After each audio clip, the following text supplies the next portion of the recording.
On the news tonight, Ondo House of Assembly reverses impeachment of Deputy Speaker Iroju Ogundeji.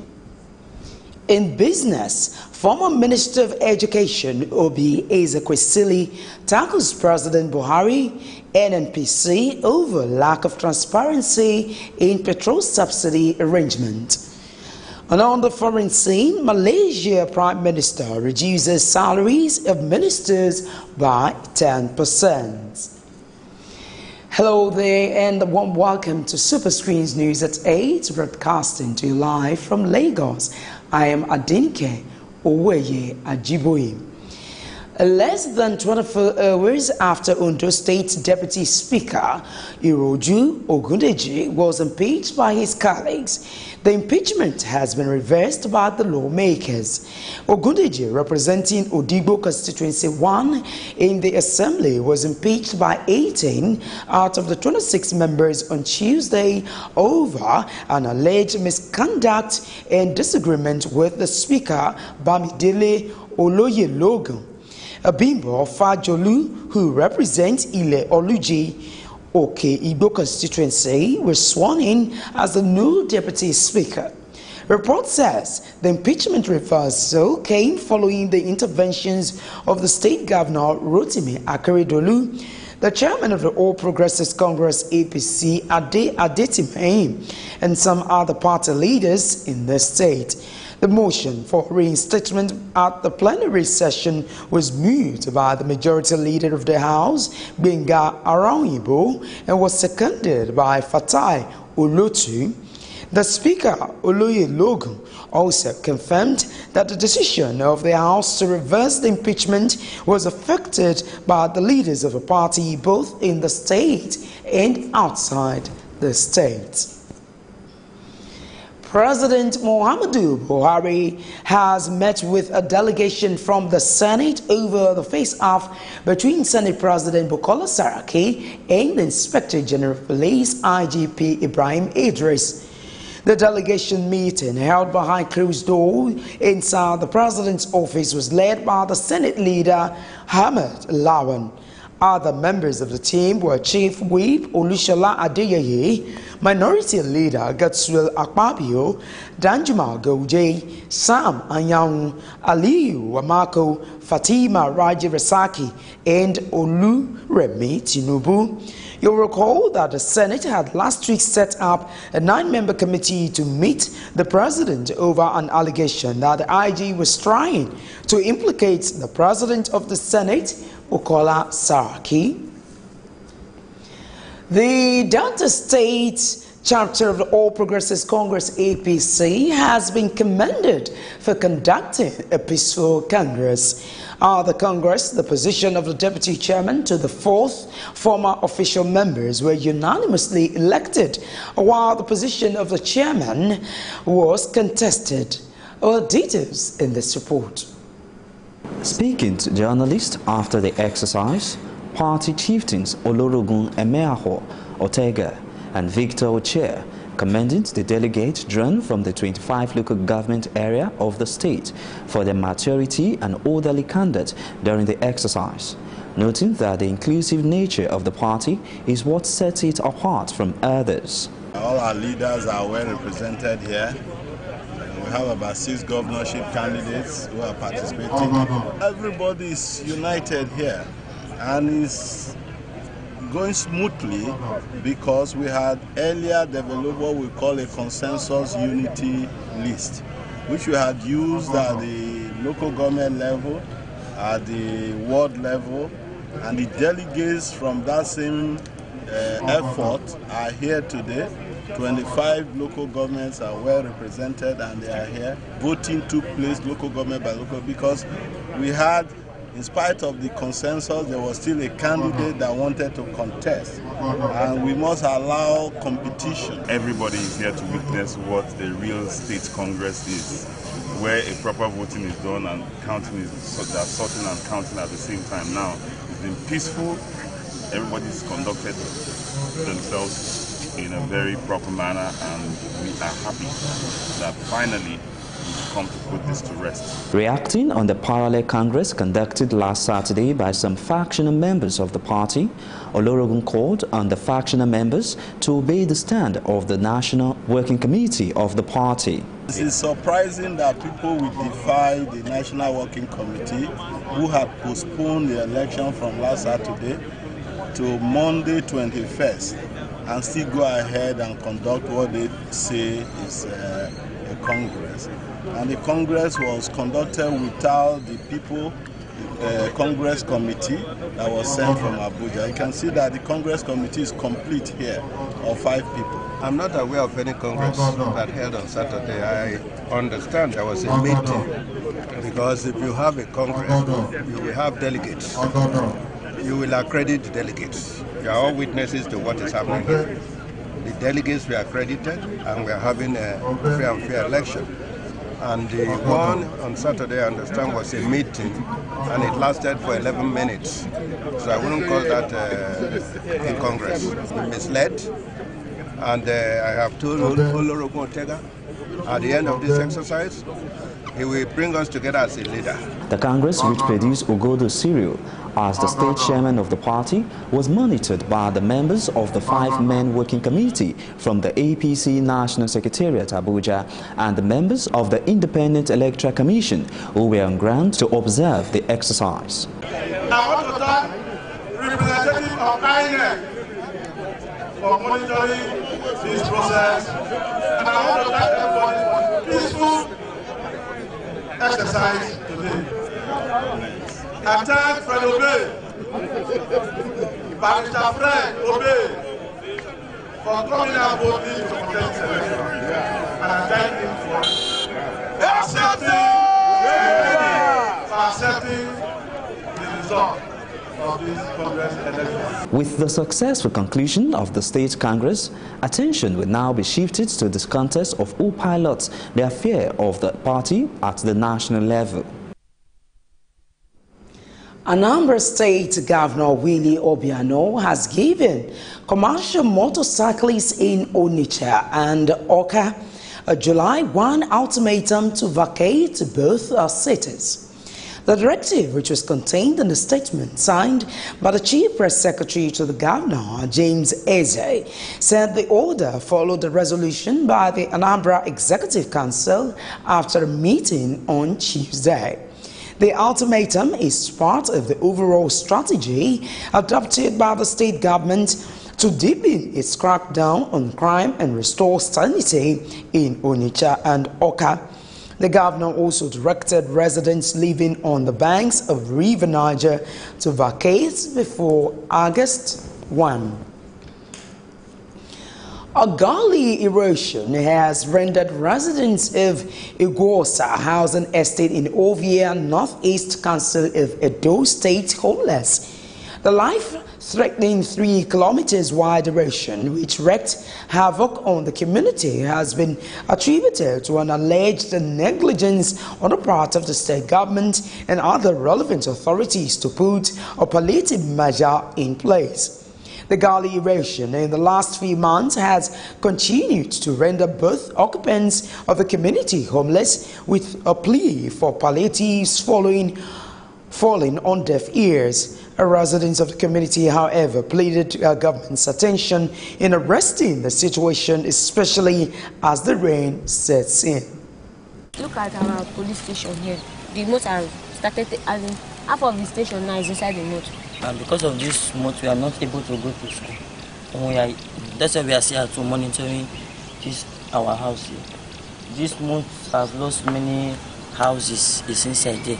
So we are begging the government to come and help us. We are still appealing that they should come and help us to do a palliative measure so that more houses will not be falling, so that we will not be inside this gully erosion before they come to rescue. We don't want more houses to fall. Our police station here is gone. The place is now left uncovered. Is this how we are going to leave it to continue? We are not questioning them. We are begging them that they should see us, the people of Igosa, as part of Edo State. We shouldn't be abandoned.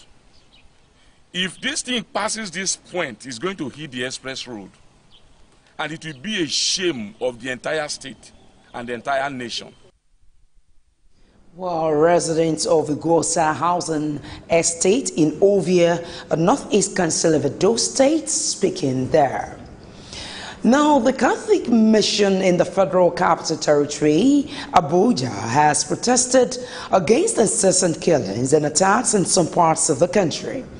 The protest coincided with the burial of 2 priests and 17 worshippers who were killed by suspected herdsmen at a Catholic church in Benue State on April 24.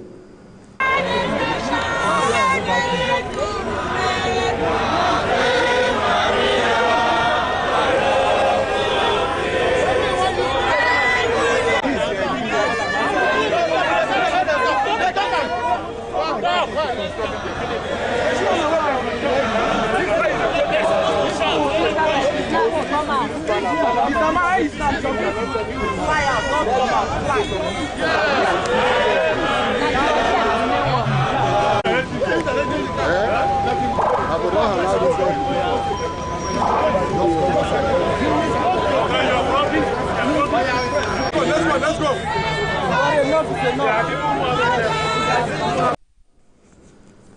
The Communication Director, Abuja Catholic Archdiocese, Reverend Patrick Alumiko, said that the protest is in solidarity with those killed in Benue State. The killings must stop. It is Abacha who once said that if a government sees killings going on in the nation for 48 hours and does not stop it, then government itself is involved in it. And so there is a finger pointing towards the government, because this killing has gone on for not 48 hours, not for 86 hours or 9, it has gone on for months and months. And we want these killings to come to an end. We want a stop to the killings. The many deaths that we have experienced in this nation is completely unacceptable, it is unjustifiable, and it does not lead to good governance.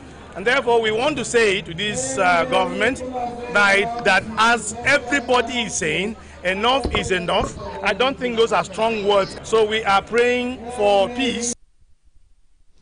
Meanwhile, the same protest has been staged in Edo State against incessant killings of Christians in the country. The Catholic protesters who condemned the attacks on Christians in the nation called on the federal government to arrest the situation with immediate effect. As a very peaceful protest stroke rally, first of all, trying to work alongside with the priests and the Catholic faithful that were killed in the church in Benue State. Today is their funeral. Many bishops are there with them for that ceremony. All over the country, in solidarity, we are protesting against that inhuman feeling and killing that took place right there in Benue.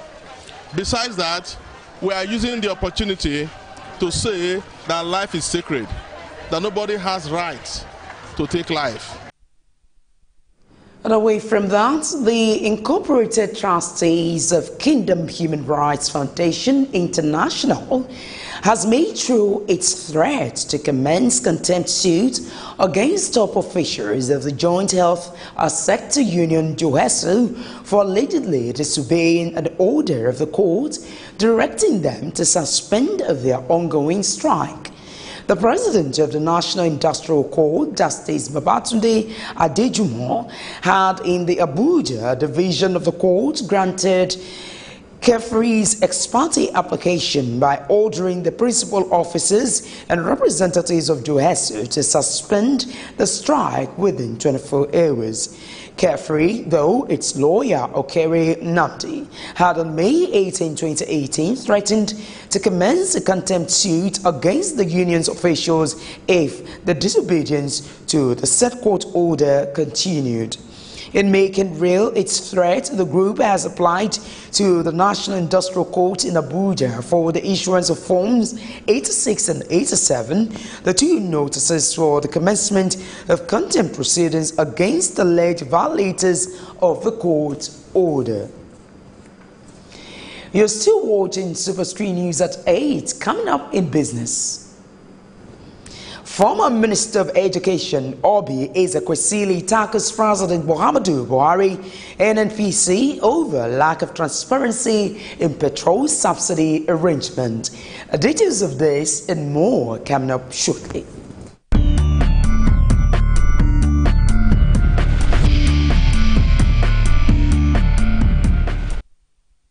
Welcome back.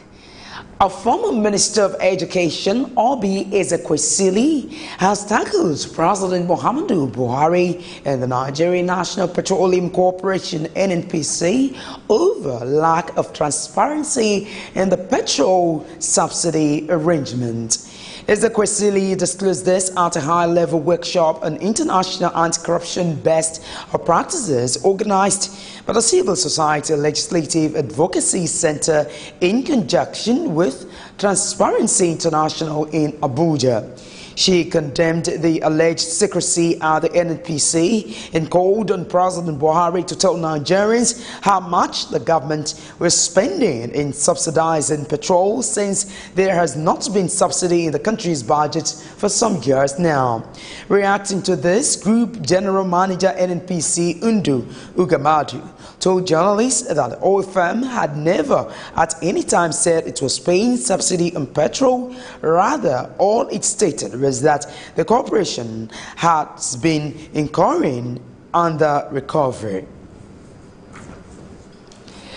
President Muhammadu Buhari says the implementation of the Treasury single account has stopped the pilfering of the country's treasury, with billions of naira received from maintenance fees payable to banks. The president disclosed this in Abuja at the 17th National Productivity Day and conferment of National Productivity Order of Merit Awards. He said 200 billion naira has been saved from the elimination of ghost workers from the public service, just as his administration has made steady progress in its economic diversification drive, especially in agriculture and mining. President Buhari, who reiterated his administration's commitment to moving the nation forward, said doing so will help position the country as a force to reckon with globally. The Monetary Policy Committee MPC of the Central Bank of Nigeria, CBN, has retained interest rate at 14%, while cash reserve ratio, CRR, and liquidity ratio remained at 22.5% and 30% respectively. Announcing the committee's decision, CBN Governor Godwin Emefiele said the committee considered a hold at the moment in expectation of more clarity on the evolution of key indicators as passing of the budget and implementation, farmers' herdsmen clashes, economic activity and traction in fiscal policy in 2018. He also said CBN will work with the banks to encourage deposit money banks to adopt innovative ways to accelerate credit growth, including a reduction in the policy rates when conditions for such a decision arise. The committee was convinced that the economy needed a new impetus of increased lending by the banking system and would work with the banks to encourage deposit money banks to adopt innovative ways to accelerate credit growth, including by a reduction in the policy rate when conditions for such a decision arise. The MPC noted that at single-digit inflation and high reserve levels, the risks associated with a policy rate reduction under conditions of wavering foreign capital inflows and an unstable oil market, including other severe uncertainties, could be better managed to deliver macroeconomic stability in Nigeria. In consideration of the foregoing, therefore, the committee decided by a vote of 8 members to retain the monetary policy rate at 14% alongside all other policy parameters.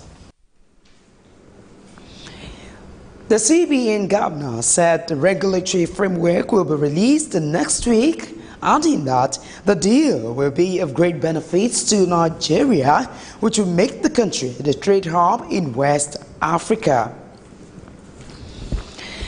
The House of Representatives has asked the federal government to recapitalize the Federal Mortgage Bank of Nigeria (FMBN) to the tune of 500 billion naira. The House said this is necessary to make the bank more vibrant and responsive to its functions for effective housing delivery in the country. The committee, which is chaired by a member of the All Progressives Congress from Katsina State, Ahmed Baba Keita, had investigated the non-compliance with the National Housing Fund Act and the inability of the government to deliver housing to the citizenry. The committee had observed that a major shortcoming was the failure of contributors to the fund, including the Central Bank of Nigeria, commercial banks and insurance firms, to perform their duties. Still ahead on the news. Malaysia Prime Minister reduces salaries of ministers by 10%. Details of these and more after this timeout.